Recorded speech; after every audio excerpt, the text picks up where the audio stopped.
Le don de parler diverses langues, Ralph Challis, chapitre 1. L'enseignement de Jésus-Christ. Analyse du texte de Marc 16. Le texte de Marc 16, verset 17, et même du verset 15 à 18. Voici le premier texte sur le don des langues, l'unique parole que le Seigneur Jésus-Christ nous ait laissée à ce sujet. Version seconde.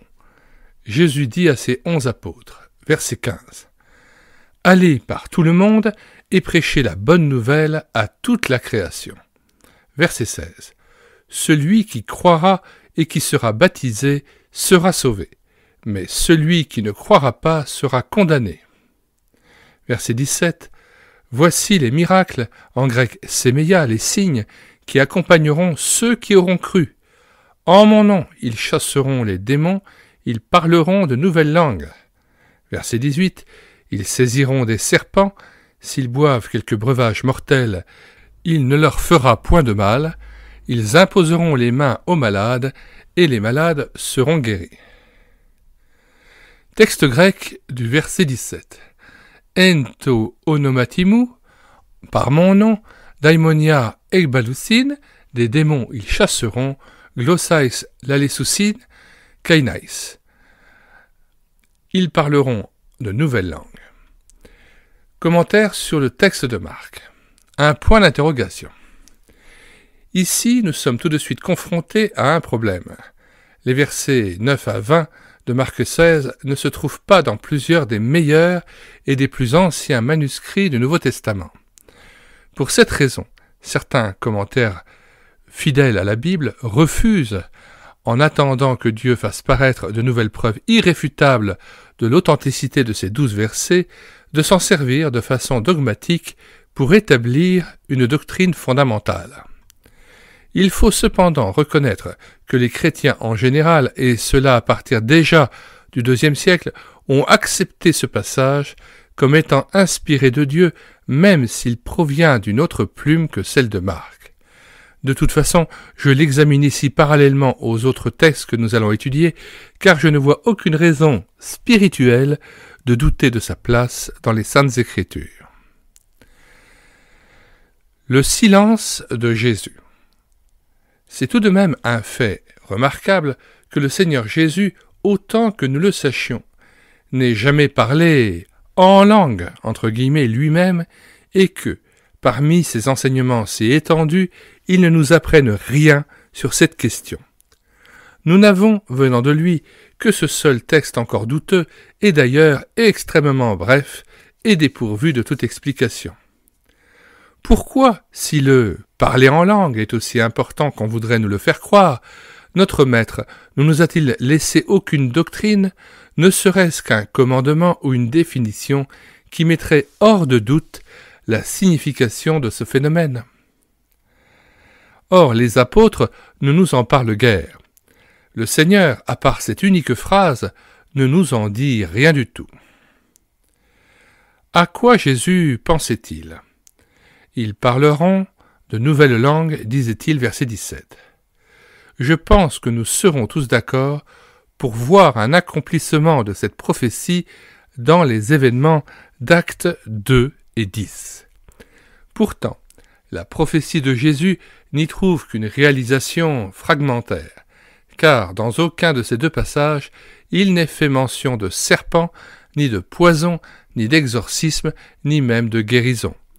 Il n'est pas impossible que certains de ces miracles aient eu lieu à ces deux occasions, mais le texte n'en souffle mot.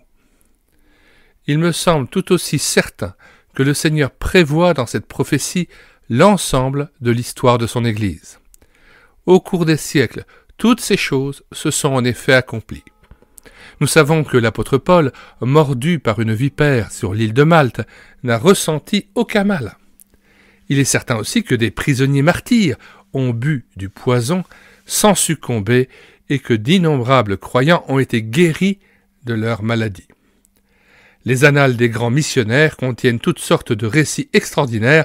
La vie du sadhu Sundar Singh en fournit bien des exemples.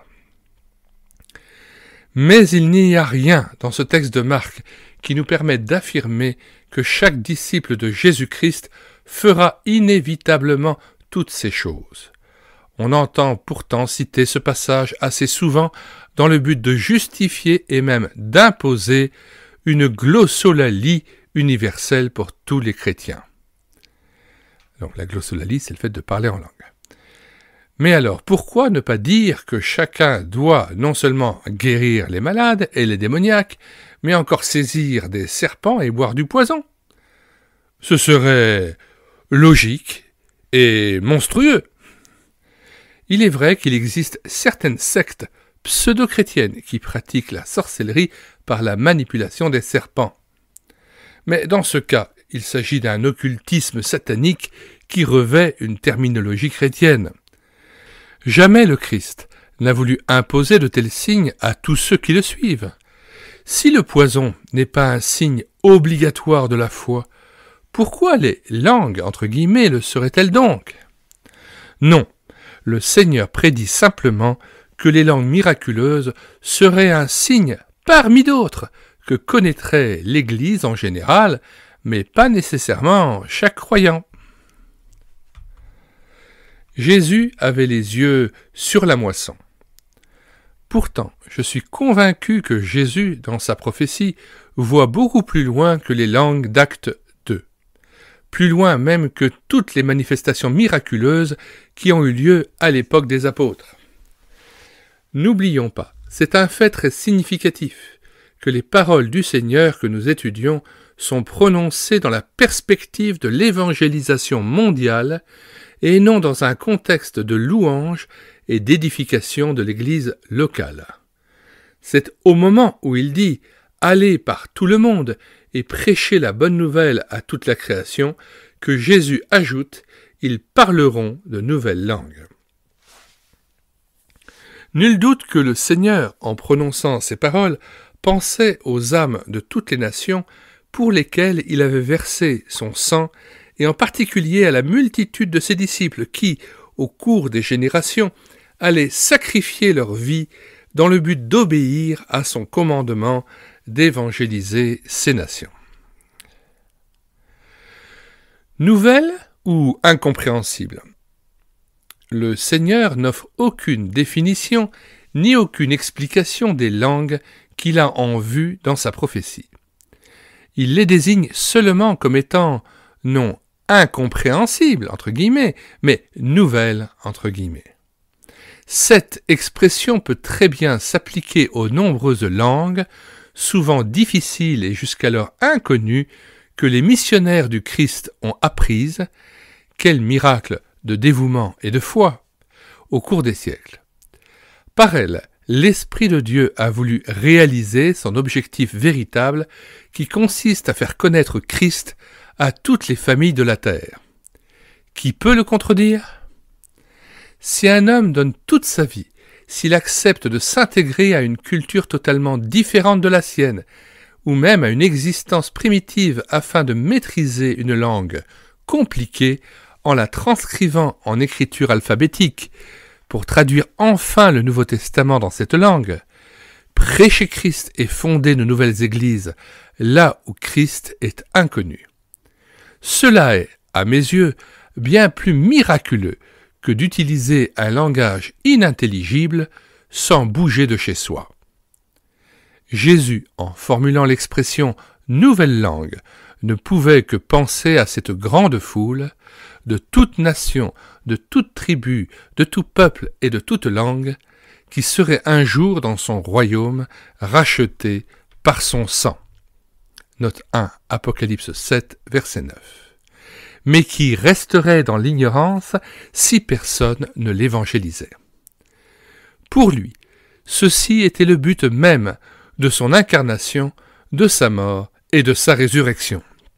C'est encore à ses yeux aujourd'hui plus important que tout. C'est la plus grande de toutes les responsabilités qui incombent à son Église. Nous reviendrons sur la signification de cette prophétie du Seigneur Jésus à la fin du présent ouvrage, voire chapitre 27. Fin de la première partie. À chaque fois, nous mettons dans les commentaires de la vidéo le lien de téléchargement gratuit de cet ouvrage, ainsi que le lien d'accès à plusieurs playlists que nous avons développées dans cette chaîne YouTube, et notamment la playlist Charismatisme ou Christianisme, ainsi que la playlist Pentecôtisme ou Christianisme. Et puis bien sûr le livre audio que nous avons pris en charge de H.E. Alexander, Pentecôtisme ou Christianisme. Nous recommandons absolument aussi le livre de George Birch, dont nous mettons le lien dans la description, intitulé « Le ministère de délivrance ».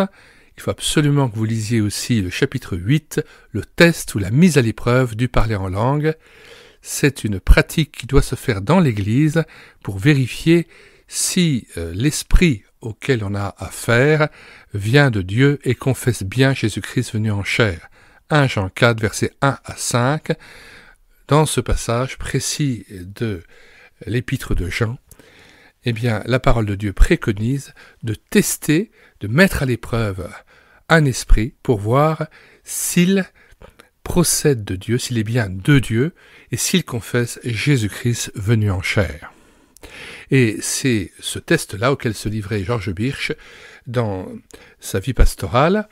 De nombreuses personnes qui parlaient en langue ont voulu éprouver ce parler en langue pour savoir si c'était des esprits mauvais par lesquels ils s'exprimaient ou si c'était par l'Esprit de Dieu qu'ils parlaient.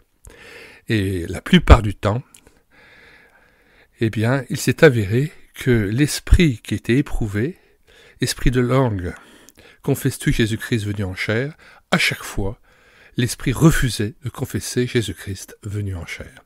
Donc je vous conseille vraiment aussi de lire le livre de George Birch, Le ministère de délivrance, et notamment d'écouter l'audiobook que je puis en avoir fait au chapitre 8, le test, la mise à l'épreuve du parler en langue.